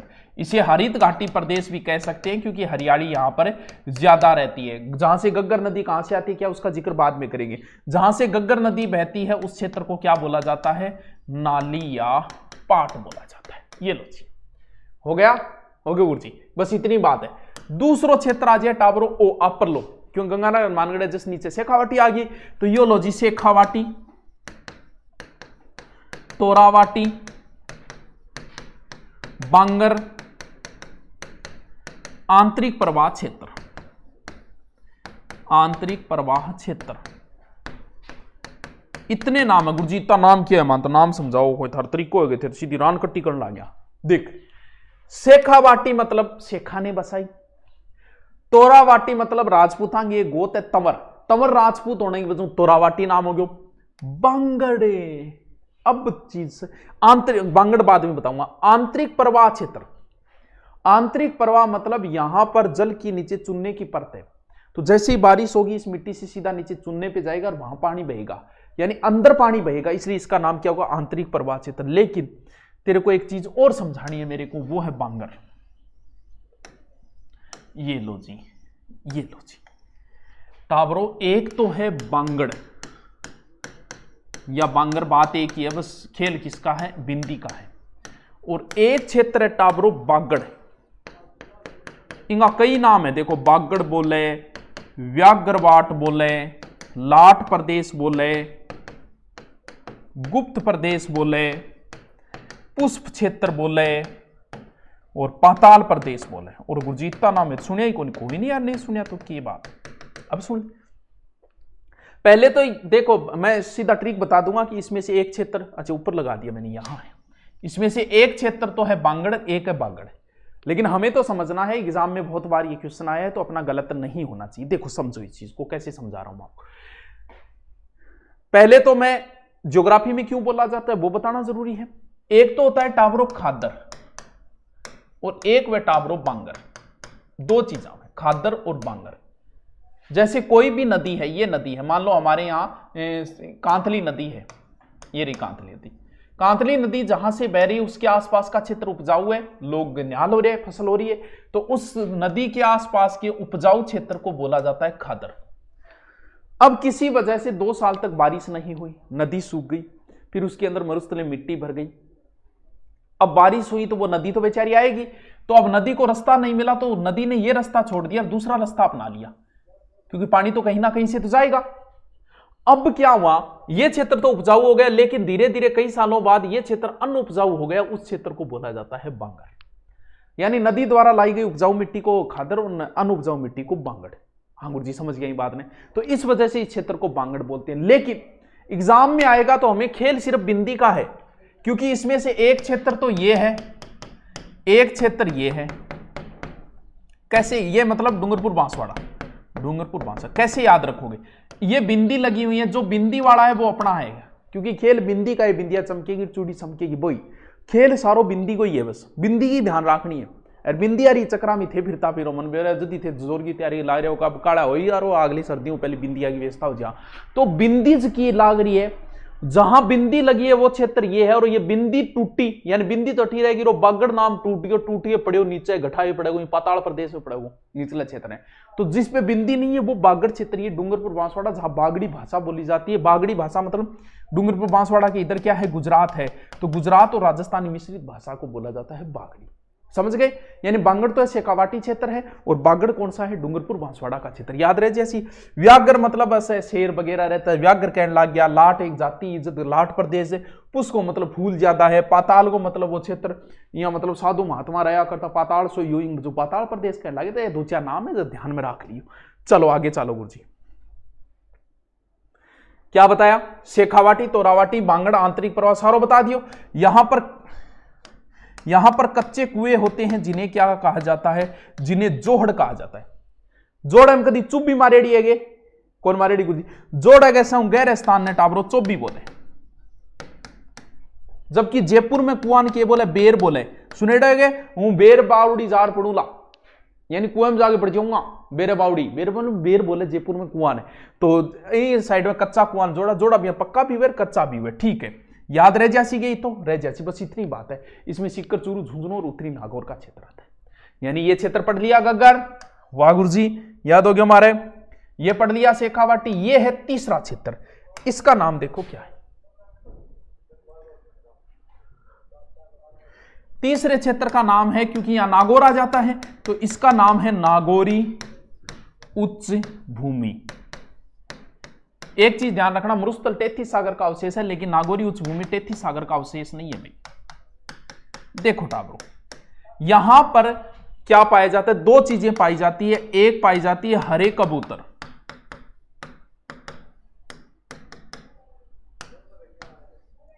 और एक पाया जाता है हरे कबूतर के अलावा कुबड़ पट्टी। ये कुबड़ पट्टी तो बहुत बार एग्जाम में आती है, देखो समझो इस चीज को। ये थोड़ा सा ऊपर उठा हुआ है 300 से 500 मीटर, इसलिए नागौरी उच्च भूमि। हरे कबूतर और कुबड़ पट्टी, हरे कबूतर यूपी साइड में हरियल पक्षी बोला है, कहते हैं कि ये कभी जमीन पर पांव रखता ही नहीं। तो गुरुजी फिर डिलीवरी किया हुआ, मन ने कह रहा तो किया हुआ डिलीवरी किया, प्रेग्नेट किया, सारी बात मन नॉलेज कौन भैया मेरे सुनेड़ी है, बूढ़िया कौन सुनी, चातक पक्षी कभी जमीन का पानी नहीं पीता, पीदियो उंदो हो गए सो है। और वैसे हरे कबूतर या हरियल पक्षी जो है वो जमीन पर पाँव नहीं रखता। पुराने टाइम में कबूतर जो है वो पत्थर विहार को काम कराया करता, इन्हें लेटर भेजा करता, और आदमी लेटर भेजता, और जो लेटर भेजे बिंग बाप ना हाथ ला जाए तो आदमी खुद कबूतर बन जाए। तो कबूतरों का काम है, दादो जी ने पूछियो, निगाहों में किसी की तस्वीर को जकड़ कर बहुत रोए, और तेरे नाम लिखे खत पढ़कर बहुत रोए, तुम्हें एक बार दिल से कह तो दिया बेवफा, उसके बाद अपने आप से लड़कर बहुत रोए। तो पुराने टाइम में खत वगैरह जगह भेजा जाता, वह कबूतरियों भेजा जाता। तो ओ बताओ जमीन पर पांव को रखा, नागौरी उच्च भूमि में पाई जाए। लेकिन एग्जाम में जब पूछा गया था कि हरे कबूतर कहां पाए जाते हैं, तो इन उत्तर वह कौन से अभ्यारण्य में, तो ध्यान रहे बार बार पूछा जा चुका है, हरे कबूतर कौन से अभ्यारण्य में पाए जाते हैं, सरिस्का अभ्यारण्य। अब देखो यो की है कुबड़ पट्टी, कुबड़ को मतलब है मुड़नो। अब एक बार के कुबड़ पट्टी का है, कुबड़ सबने पता है नागौर अजमेर के बीच के भाग ने कुबड़ पट्टी बोले, या नागौर में मान लो भीमैन। तो एक बार क्या 2017 सेकंड ग्रेड ने पूछा कि बांका पट्टी कहां है, आधा टाबर गोल हो गया, बोले आ बांका पट्टी के खाकड़े भाई, बांका पट्टी, बोले वो बांका पट्टी के खाकड़े भाई। अरे टाबरो कुबड़ और बांकड़ो कोई न्यार होगी आदमी। यहां पर नागौर सबसे ज्यादा खारे पानी की झीलें कहां है, नागौर में। नागौर में पानी खारा है, लोगों को वही पीना पड़ेगा भैया, इलाज क्या है, खारा पानी है तो खारा ही पीना पड़ेगा। और नमक होता है खारे पानी में, नमक बड़ा खतरनाक होता है। नमक युक्त पानी से अगर 10 दिन आप गाड़ी धो लो तो गाड़ी साफ हो जाए, तो आदमी को तो फिर औकात ही की है। पुनः आप थानबेरो जानवरांगन गालन खातर भी नमक गिरी जाए, नमक शरीर के लिए बड़ा नुकसानदायक होता है। कई बावड़ी त्रेड़ा जकी नहीं, मैं तुम्हें इसी देखिए, खानो तो बाद में चेक करे, पहले भी बोले नमक ले आई, अरे बावड़ा त्रेड़ क्यों शरीर को नुकसान करे, ये जो है ना वो व्हाइट जहर होता है नमक। नमक होश का भी तो हमारे शास्त्रों में तो नमक है ही नहीं, सिंधुवासियों वैदिक सभ्यता में तो नमक का जिक्र ही नहीं है। तो नमक होश के आदमी को जितना कम से कम, कहीं तो इससे भी देखे सेव लिया होगा भी पर नमक गिरा, अरे सेव पर नमक गिर ना। नमक अगर बिना नमक की आप खाना शुरू कर दोगे ना, तो धीरे धीरे आपके वो सेट हो जाएगा। गुरुजी यहाँ पे नमक ने खाया थायराइड हो जाए, अरे बावड़ी त्रेड़ियां कोनी में क्यों कोनी में, क्योंकि भूमि से ही उगती हैं सारी फसलें, और भूमि में ऑलरेडी जितने नमक की जरूरत होती है उतना उनके अंदर है। तो हो सके नमक उतना कम यूज करो, क्योंकि अब उनकी तो मजबूरी है, बेचारों को पानी है ही नहीं, तो नमक का ही पीना पड़ेगा। और नमक के पानी पीने से आदमी में जवानी आती ही नहीं है, बचपन से सीधा बुढ़ापे में चला जाता है। यहाँ पर नॉर्मल जो 25-30 साल के जवान है वो भी पतले पतले सूखा क्यों धीरे धीरे अपने हड्डी कौन सी दिखाई देती है, सिर्फ एक ही हड्डी दिखाई देती है दांतों की, और दांत जिसके पीड़े होने शुरू हो जाए समझो फ्लड। कभी उठता बैठते टाइम कटका निकलेगा था रहता ना, हाँ गुरुजी निकले कई बार, तो मुनाबा कमजोरी में वो नमक का पानी यूज करने से हो जाता है शरीर की कमजोरी वही, क्योंकि वो हड्डियां कमजोर हो गई। तो यहाँ के लोग क्या होता है, नमक का पानी यूज करने की वजह से शरीर उनका थोड़ा सा कुड़ जाता है, हड्डियां कमजोर हो जाती हैं, तो उस क्षेत्र को क्या बोल देते हैं, कुबड़ पट्टी। कौन सा, फ्लोराइड की प्रधानता के कारण फ्लोरोसिस रोग हो जाता है इन लोगों में। तो फ्लोरोसिस रोग के कारण इस क्षेत्र में सबसे ज्यादा फ्लोराइड प्रभावित जिला नागौर है, गांव है आस्खा गांव है नागौर का। तो इस चीज को ध्यान रखना, कई बार पूछ लिया कुबड़ पट्टी कहां है, फ्लोराइड युक्त जल पीने से फ्लोरोसिस रोग हो जाता है, जो नागौर और अजमेर के मध्य के भूभाग को क्या कहा जाता है, कुबड़ पट्टी। ठीक है, इतनी बात समझ में आई, यानी कितना पढ़ लिया, गग्गर का मैदान पढ़ लिया, शेखावाटी पढ़ लिया, नागौरी उच्च भूमि, और चौथो पार्ट लास्ट टार्म अटकर एक नदी है लूणी, बस तो वही नाम हो जाएगा इनको, क्या नाम हो जाएगा, लूणी बेसिन। अगलो नाम है लूणी बेसिन। लूणी नदी जहां से बहती है उस क्षेत्र को कहा जाता है गोडवार प्रदेश। सबसे पहले तो ये चेक करो कि लूणी नदी कहां से बहती है। एग्जाम में एक बार प्रश्न आया था रोडवेज एग्जाम के अंदर कि लूणी बेसिन और शेखावाटी के बीच के भूभाग को क्या कहा जाता है। जिसने बड़ी ध्यान से बड़ी गहराई से पढ़ा है वही उत्तर दे सकता है कि शेखावाटी, फिर नागौरी उच्च भूमि, फिर लूणी बेसिन, इसका मतलब बीच में नागौरी उच्च भूमि। कितना शानदार क्वेश्चन पूछा है पूछने वाले ने। अब देखिए जी, पहले तो ये ध्यान करो कि लूणी नदी कहां से बहती है। अजमेर के नागपाड़, नागलपेटा खाव वहां से निकलती है, नागपाड़ से ये नदी निकलती है, अजमेर से निकल के थोड़ी सी इधर आई, इधर कौन सा जिला है, नागौर। फिर थोड़ा सा इधर आई, कौन सा जिला है, पाली। फिर आगे गई, कौन सा जिला है, जोधपुर। फिर आगे गई, कौन सा जिला है, बाड़मेर। फिर आगे गई, कौन सा जिला है, जालौर। इन जिलों के अंदर लूणी नदी बहती है। 1 2 3 4 5 6 याद होना चाहिए, आगे नदियां कौन पढ़नी है, नदियों से 5-6 क्वेश्चन आएंगे। सबसे पहले ऐसे दिमाग में होना चाहिए, अजमेर से निकली, फिर नागौर गई, फिर पाली, जोधपुर, बाड़मेर, जालौर। ऊंची कौन चढ़ा दे, याद कर करके ऊंची कौन चढ़ा दे, जालौर, बाड़मेर, जोधपुर, पाली, नागौर, अजमेर। हिम्मत होनी चाहिए, आधी उल्टी सुल्टी की नहीं चढ़ा दे। तो 6 जिला थारे याद होना चाहिए। यानी इस क्षेत्र को क्या कहा जाता है, गोडवार प्रदेश कहा जाता है, लूणी बेसिन कहा जाता है, या फिर गोडवार प्रदेश भी इस क्षेत्र को कह सकते हो। 34,866 वर्ग किलोमीटर क्षेत्र घेरा, लगभग 10% होता होगा शायद। अब देखिए, इसमें या बाड़मेर में कुछ पहाड़ियां हैं, सिवाना से लेके मोकलसर के बीच में। और इन पहाड़ियां, कितनी पहाड़ियां हैं, 56 है, इसलिए इनका नाम क्या है, 56 की पहाड़ियां। अब बच्चे कुछ कंफ्यूज हो जाते हैं, 56 का मैदान और 56 की पहाड़ियां। जब वो आएगा तब मैं इसका सूत्र बता दूंगा कि मैदान कैसे याद रखोगे पहाड़ी, क्योंकि कई बार गड़बड़ हो जाए। तो इन्हीं पहाड़ियों में एक पर्वत है नाकोड़ा पर्वत, ये बड़ा ही फेमस है क्योंकि यहां पर जैनियों का धार्मिक स्थल है। नाकोड़ा कहां हो गया? बाड़मेर, ठीक है जी। और इसी में एक पहाड़ी है हल्देश्वर, शिवाना दुर्ग भी तो यही है। हल्देश्वर पहाड़ी है जिस पर एक स्थान है पीपलूद। इस पीपलूद नामक स्थान को मारवाड़ का माउंट या फिर लघु माउंट कहा जाता है। वाह यारो गुरजीत तो जोरगो बतायो, कोई और बढ़ाई नहीं करे तो आप ही कर ले। देखो ये अर्धशुष्क है, बताया। अर्धशुष्क में सबसे पहले ये है 1 नंबर, फिर 2 नंबर ये है, फिर 3 नंबर ये है, फिर दोबारा रिपीट मार रहा हूं बस 1 मिनट, 4 नंबर ये है। यानी 1 नंबर, 2 नंबर, 3 नंबर, 4। अब मेरे साथ रिपीट मारो। ऊपरी गग्गर का मैदान, गंगानगर, हनुमानगढ़, नाड़िया पाट बोला जाता है। 2 नंबर शेखावाटी, तोरावाटी, आंतरिक प्रवाह क्षेत्र। इसमें कौन से शेखावाटी मेन चीजें क्या है, इसमें थोड़ा सा कच्चा कुवार जोड़ रहे चीजें आ जाएगी। फिर बांगर, बांगड़ वो कंफ्यूज हो जाएगा। फिर हो गया नागौरी उच्चभूमि जिसमें हरे कबूतर और कुबड़पट्टी। कुबड़पट्टी कहाँ है? नागौर अजमेर के बीच में। फ्लोरोसिस रोग वो कुबड़पट्टी, हरे कबूतर, रियल पक्षी कौन से अभ्यारण्य? सरिस्का और नागौरी उच्चभूमि। फिर हो गया कौन सा? लुणी बेसन। लुणी के अंदर सीधा जिला याद करो, अजमेर, नागौर, पाली, जोधपुर, बाड़मेर और जालोर, 6 जिला के अंदर है। फिर यहीं पे 56 की पहाड़ियां हैं मोकलसर से सिवाना के बीच में, जिसमें पीपलूद की कुनियाद। अरे इतो ही थारा गुरुजी बताया जगह में थे पढ़ के आयो, इतो ही मैं बताया 5 मिनट। बात वही है, कान इन्नू पकड़ लियो चाहे इनकर घूंगी इनकर पकड़ लियो, कहानी इतनी है। जदि पूरा एक देख के चला जाइए ना को लाइयो था। आगे चलो, अब आगे लो चलो। अब क्या है? मरुस्थल में जल संरक्षण। हिम्मत राखनी है, कोई भी सोए को नहीं। मरुस्थल में जल संरक्षण, मरुस्थल में जल संरक्षण, ये टॉपिक स्पेशल भी लगता है अलग से भी, और जैसे भी हो आप इसको थोड़ा सा पढ़ना। जल संरक्षण दिवस कब आता है क्या है वो भी रट लेना। जल संरक्षण मतलब आप मरुस्थल में लोगों की स्थिति अपने पानी की कमी, पानी आप क्या क्या सेव राखम भाई, मरुस्थल का जल संरक्षण है। अब मैं इन चीजों को आपको समझाता हूं। 100 में 90 इसी हो रही जिनका टांका फिट से है। एक टांको हो गयो, एक हो गयो बावड़ी, बावड़ी ना कर दी बावड़ी। फिर हो जाएगा पार्लर पानी, चलो तो ये लिखा दियो मैं थन बेरो। फिर 4 नंबर है पलाया, पहलाया। 5 नंबर है रन या टाट, ठीक है।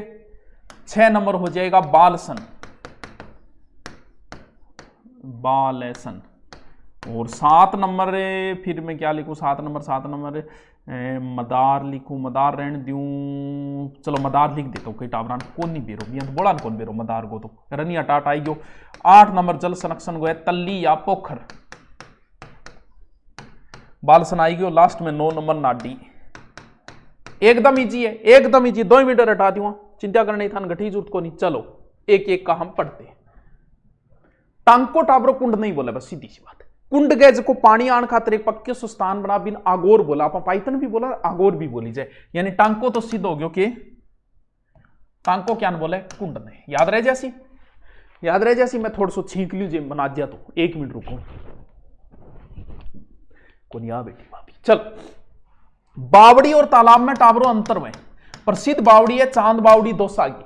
बावड़ियों का शहर है बूंदी, जबकि तालाब अपनी साइड है। बावड़ी तालाब में क्या अंतर है? तालाब तो इन तरीकों, तालाब में डूबने से 4 लड़कों की मृत्यु ऐसी न्यूज मिलेगी, लेकिन बावड़ी में डूबने से नहीं मरते, क्योंकि तालाब में एक हुआ फिर नीचे 4 फुट नीचे, फिर 8 फुट नीचे, इन तरीकों बनाई जाए, एक ही तरीकों या फिर चारों साइडा में अंदर जान खातर रास्ता। जबकि बावड़ी ऐसे नहीं होती, बावड़ी ऐसे बनती है, ऐसे फिर चारों मेर पेड़ी, फिर चारों मेर पेड़ियां पेड़ियां पेड़ियां पेड़ियां, सीढ़ीदार कुआं होता है बावड़ी। यानी तालाब तो वैसे हो गया, और सीढ़ीदार कुएं को क्या बोला जाता है? सीढ़ीदार कुएं को बावड़ी बोला जाता है, जिसे वो भारत में शक जाति ने प्रारंभ किया था। तो ये भी कोई बात नहीं, आप इतना सा बावड़ियों का शहर, प्रसिद्ध बावड़ी, वो एक अलग चीज है, वो जल संचय के साधनों में आ जाते हैं। फिर देखो पार्लर पानी कौन सो है? शुद्ध जल में कभी करंट नहीं आता, शुद्ध जल का सूत्र होता है H2O। पार्लर पानी व बरसात का पानी बोले पार्लर पानी। बाकर पानी कौन सो है? बाकर भूमिगत पानी वे, यह भी कोई नॉर्मल बात है। पलाया, अब इन चीजों को समझो, यहां से प्रश्न पुटअप होने शुरू हो जाते हैं। जैसे ये थोड़ा सा निचाई वाला क्षेत्र है मरुस्थल में, कहीं भी ऊपर से बारिश हुई, ए बादल इतना बरस कि वो आ ना सके, नहीं वो आ सके फिर बरस, वो तो नहीं शायरी है। पानी आयो, पानी आ गया, यहां पर पानी इकट्ठा हो गया। अब यहां मरुस्थल है तो नीचे से नमक आया, नमक आके पानी क्या हो गया, खारा हो गया। यानी पानी से एक झील बनी और झील में नीचे से नमक आने का झील हो गई खारी, तो इसे क्या कहा जाता है, पलाया। यानी खारे पानी की बड़ी झीलों को क्या बोला जाता है, पलाया। अब यही प्रोसेस मान लो छोटे क्षेत्र में ऊपर से बारिश हुई, नीचे से पानी आ गया और पानी खारा हो गया, इसे क्या बोला जाता है, रन या टाट। यानी खारे पानी की बड़ी झीलों को पलाया, खारे पानी की छोटी झीलों को रन या टाट, जो सर्वाधिक कहां बनती है, जैसलमेर। एकदम सही प्रोसेस है। हाँ गुरु जी ठीक है, समझ में आ गया, आगे चलो। फिर क्या है, बालसन। ये है एक पर्वत, ये एक पर्वत है, पर्वत के बीच में यहां पर बारिश हुई, बारिश होकर पानी इकट्ठा हो गया, इसे बोला जाता है बालसन। यानी पर्वतों के मध्य जो जल इकट्ठा हो जाता है वो बालसन। ठीक है गुरु जी। मदार क्या बोले, बेरो के टावरों, तालाब या फिर गांव के अंदर पहली गांव बारह कई तरीकों पानी पुनी खातर व्यवस्था होया करती। तो तालाब के एक जगह छोड़ी जाए, क्योंकि तालाब में बेचारा पानी तो उठाओगे, तो तालाब का आसपास की बहुत सारी भूमि छोड़ी जाए ताकि भी वो पानी तालाब में चले जाए, उस भूमि को बोला जाता था मदार। ये भी कोई जरूरी नहीं है कि आप याद करो, ये बड़े इंपॉर्टेंट है। तल्ली या पोखर, देखो क्या चीज है। ये मान लो पथरीला क्षेत्र है, पथरीले क्षेत्र में ऊपर से बारिश हुई, वर्षा हुई, पानी इकट्ठा हो गया। अब बताओ ये पानी मीठा होगा कि खारा होगा? मेरे दोस्त ये पानी मीठा ही होगा। क्यों? क्योंकि ये मरुस्थल नहीं है, ये पथरीला क्षेत्र है। पत्थर हम कोई नमक थोड़ी हुए, अगर मरुस्थली भूमि हो जाएगा तो वो झील खारी हो जाएगी। समझ गए क्या बात को? पर्वतों के अंदर झीलें क्या होगी, हमेशा मीठे पानी की होगी। पर्वता कोई खारा थोड़ी, नीचे नमक थोड़ी दे देगा भाई, तो यहाँ नमक थोड़ी आ जाएगा। तो इसे बोला जाता है तल्ली या फिर पोखर बोला जाता है। अब क्या होता है, जैसलमेर साइड में उधर कौन सी जाति के ब्राह्मण ज्यादा है? पाली का नाम पालीवाल ब्राह्मणों की वजह से पड़ा है, तो पाली जैसलमेर साइड में पालीवाल गोत्र के ब्राह्मण ज्यादा है। और कोई ना कोई ऑप्शन तो निकालना ही पड़ता है, अभी बारिश वैसे ही कम होती है। तो वहां पर जैसे ये खेत है, खेत में पता तो होता है ये खेत में इधर वाली ढलान है, इधर वाली साइड से पानी आएगा। जैसे यहाँ इधर वाली साइड से पानी आएगा, उसकी जगह छोड़ दी, इधर थोड़ी सी माटियों करिए, थोड़ा सा ऊपर कर दियो ताकि जा न सके। और यहाँ मान लो पानी इकट्ठा हो गया, बड़ा ही उपयोगी है, ये तो बहुत अच्छी बात है। अब इस पानी में क्या कर लेते हैं, वो खेती कर लेते हैं, और इस खेती का नाम होता है खड़ीन कृषि। कई बार एग्जाम में आ गया, पालीवाल ब्राह्मणों द्वारा विकसित कृषि को क्या कहा जाता है, खड़ीन कृषि। यानी जैसलमेर में पालीवाल ब्राह्मणों द्वारा विकसित कृषि खड़ीन कृषि। इन माँ के मिश्रित अनाज बो दे, गेहूं बो दियो और जो बो दियो, बिन के बोले बेजड़, बेजड़ी रोटी खाई डी थारी, गेहूं जो चने की रोटी बेजड़ी रोटी बोले। जैसलमेर साइड में चला, आपने इन्हें कौन खाई डी, बहुत सालों में मेरी आपकी कौन खाई डी भाई, झूठ बोलना कोई फायदा को नहीं।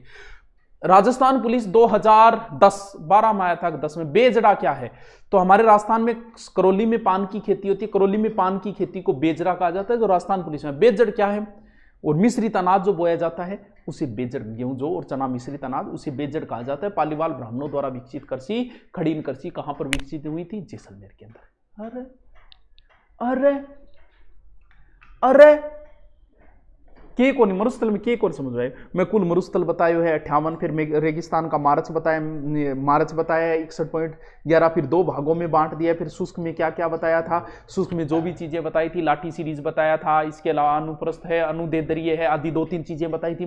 फिर अर्ध शुष्क मरुस्थल एकदम ईजी है। फिर जल संचय के साधन, जिसमें आपको पलाया, रन, टाट, बालसन, तल्ली, पोखर, नाडी, अच्छा नाडी और रह गए गांव में, पहली गांव के बाहरली साइड में, और इन तरीकों गांव का कपड़ा धोण भी, पशु प्राण भी एक तालाब से बढ़ाया जाता हो। आजकल को नहीं है चीजें, आजकल लुप्त हो चुकी है, कुछ ही जगह पे बची है ये। आजकल तो घर घर में नल लग गए हैं, पनघट पे भी चांस नहीं।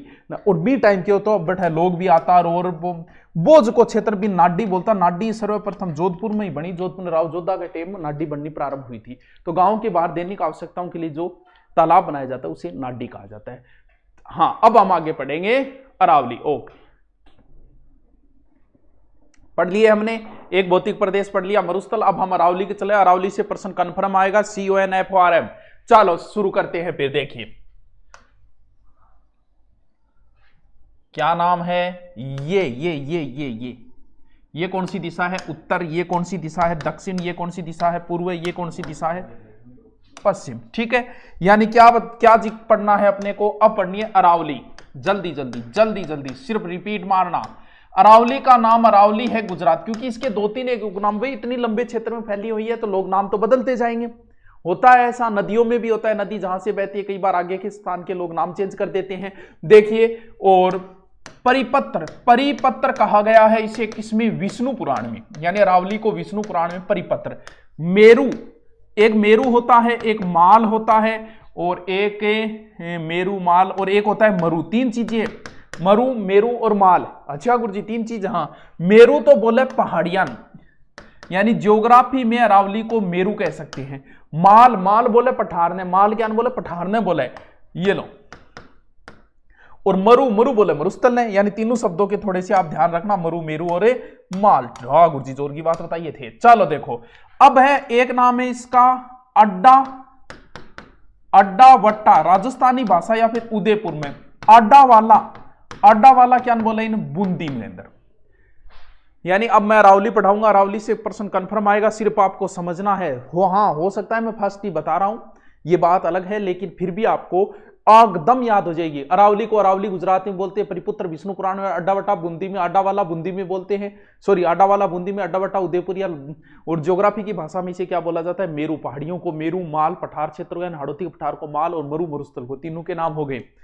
अब क्या पढ़ना है, देखिए मैं एक नया पेज ले लेता हूं एक बार, ये लो जी, ठीक है।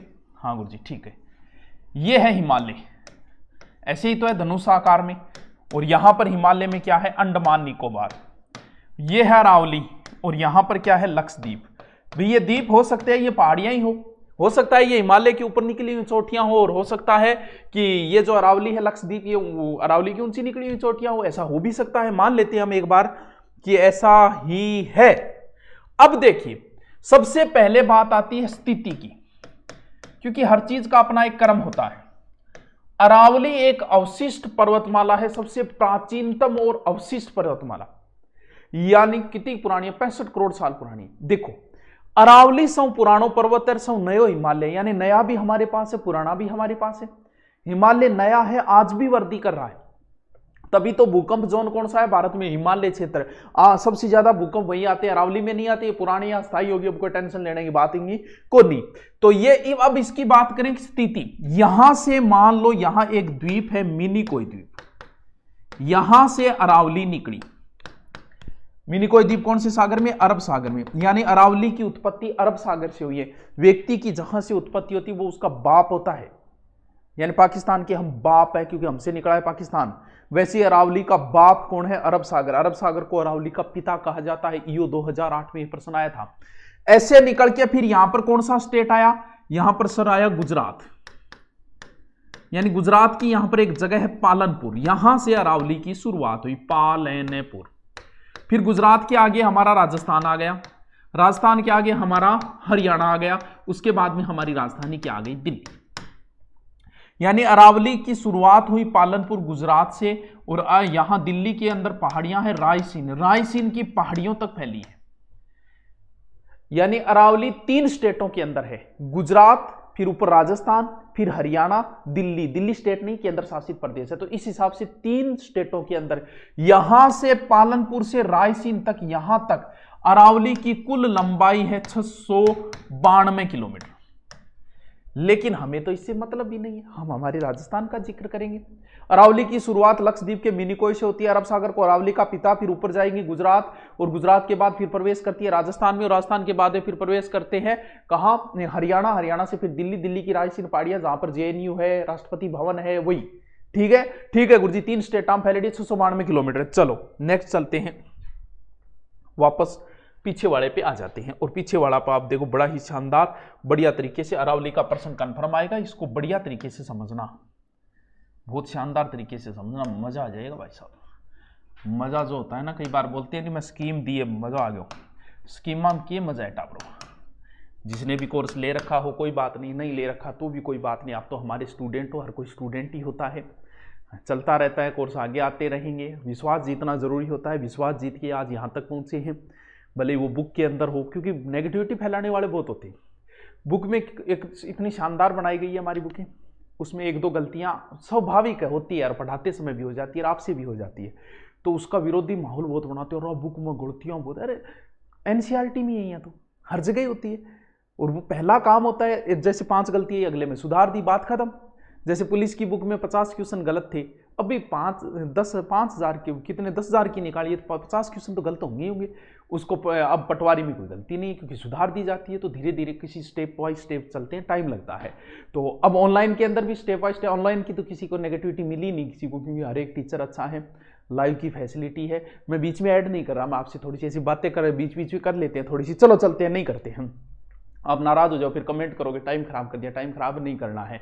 चलो ठीक है, देखिए अरावली किधर से आ रही है, अरावली आ रही है इधर से, इधर से मतलब गुजरात, गुजरात से हमें मतलब नहीं, राजस्थान में अरावली देखो कैसे है, ऐसे चलेगी, पहले चौड़ाई है, फिर बीच में पतली हो जाएगी, फिर वापस मोटी हो जाएगी, आती है वहां चौड़ाई है, बीच में पतली हो जाएगी, फिर वापस मोटी हो जाएगी, यानी ऐसे मान लो, ऐसे है, ठीक है, पहाड़ियां हैं मैं ऐसे बना रहा हूं, और वापस फिर हो जाएगी ऐसे, यानी दक्षिणी साइड में अरावली का विस्तार ज्यादा है, बीच में एकदम कम हो जाता है, कहां, अजमेर में, फिर वापस बढ़ता है। यानी अरावली का, यह भी प्रश्न पूछ लिया, अरावली का सर्वाधिक विस्तार कहां है, दक्षिणी अरावली में, या फिर कह सकता हूं मैं उदयपुर साइड में। यहां एक जगह है सिरोई, सिरोई की जगह है खेड़ बर्मा, खेड़ बर्मा सिरोई से अरावली यहां तक है खेतड़ी झुंझुनू। अरे वाह, कितनी बढ़िया बात है ये तो। अरावली का विस्तार खेड़ बर्मा टू खेतड़ी खेऊ खे तक है, यानी खेड़ बर्मा सिरोई टू खेतड़ी झुंझुनू। वैसे कहां तक है, वैसे पालनपुर से रायसेन तक है, और राजस्थान में खेड़ बर्मा टू खेतड़ी, वैसे कितने 692, जबकि यहां से यहां तक राजस्थान में है 550 किलोमीटर। अब देखो उसने प्रश्न क्या पूछा, सबने रट लिया कि अरावली 692, राजस्थान में 550 है, लेकिन एग्जामिनर ने ऐसे पूछ लिया कि कुल अरावली का राजस्थान में कितना प्रतिशत है, तो 692 का 550 80% होते हैं, 79 पॉइंट समथिंग, तो उत्तर उसमें ऑप्शन उत्तर था 80%, यानी कुल अरावली का 80% किसमें है, राजस्थान के अंदर। याद रहे जैसी। अब यह प्रश्न तो हजारों बार है, अरावली की दिशा क्या है, अरे यार सामने प्रश्न पड़ा है, ईशान से नैऋत्य होता है, हिंदी में तो पढ़े कि आग्नेय कोण, वायव्य कोण, ईशान कोण, नैऋत्य कोण। घर के अंदर आप जब भी जाते हो आग्नेय कोण में हमेशा रसोई बनाई जाती है, तो वो होता है आग्नेय वायव्य, वो ये ईशान से नैऋत्य हो जाता है। लेकिन आपको ज्योग्राफी में पूछे तो अरावली की दिशा क्या होगी, दक्षिण पश्चिम से उत्तर पूर्व। ये भी कोई रटने वाली चीज है क्या, डांग वेलरा की है राजस्थान में, यहाँ चाहे उत्तर पूर्व से दक्षिण पश्चिम वो तो कैसे ही बोलते हैं, क्या फर्क पड़ता है, दिशा बतानी है आपको। अब क्या है, ये अरावली हम पूरी पढ़ेंगे, इसका क्षेत्रफल 9 है, जनसंख्या 10 है, वो तो बाद में देख लेंगे एक बार। अब इतनी बड़ी अरावली को कैसे पढ़े भाई, तो मैं एक काम करता हूं आपकी सुविधा के लिए, इस अरावली के मैं टुकड़े बांट देता हूं, यानी इसके 3 भाग कर देता हूं। ये लो जी, क्या करिए गुरु जी, देखो क्या करिए, ये अरावली मान लो, ठीक है, ये अरावली, इस अरावली का मैं पार्ट बांट देता हूं, ये काटा, ये काटा, 3 भागों में मैंने इस अरावली को काट दिया। ये उत्तरी साइड के, इसका मैं नाम दे देता हूं उत्तरी अरावली, ये बीच में है, इसका नाम दे देता हूं मैं मध्य अरावली, ये दक्षिण में इसलिए इसका नाम दे देता हूं मैं दक्षिणी अरावली।